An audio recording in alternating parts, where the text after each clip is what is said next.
True horror story. Lahore University hostile encounter. This happened sometime in the early 2000s in Lahore. My sister was studying at a university. Back then, let's keep the name of the university anonymous. At the university's girls' hostel, there was a room that always remained locked.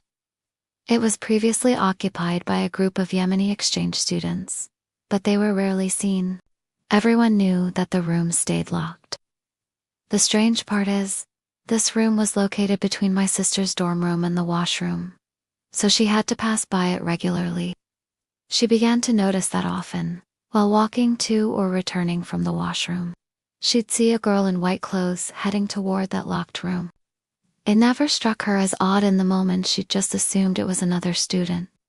But later, she would remember that the room was always locked. A few times, she even checked, and it indeed had a latch and lock on it.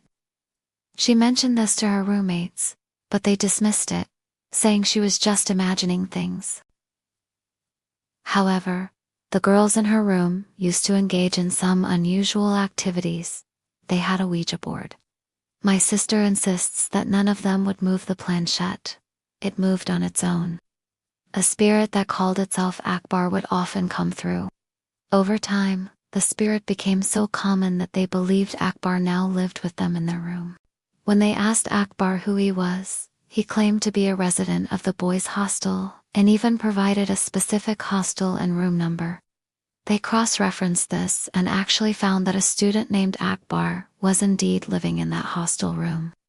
They called his family, and someone confirmed that Akbar was home on vacation. This confirmed two things. A real Akbar existed, and he was alive. So who or what was this spirit contacting them?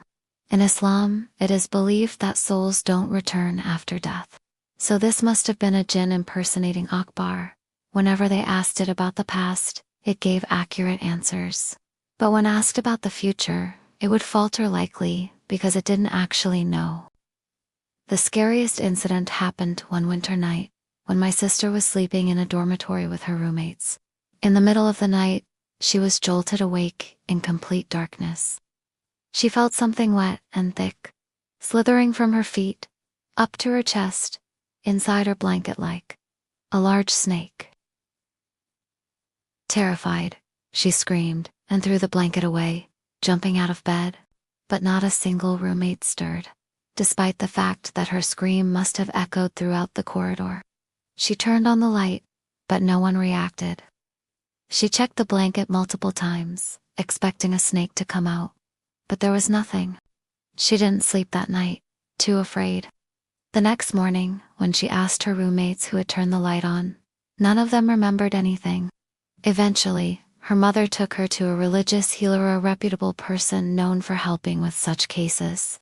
He asked if she experienced bruises on her body, which she confirmed. She always assumed it was due to some minor health issue, never something supernatural. The healer said someone had cast a black magic spell on her, and that the earlier events were all stages of that spell. He gave her protective amulets and specific instructions for bathing and wearing them. After this, things improved.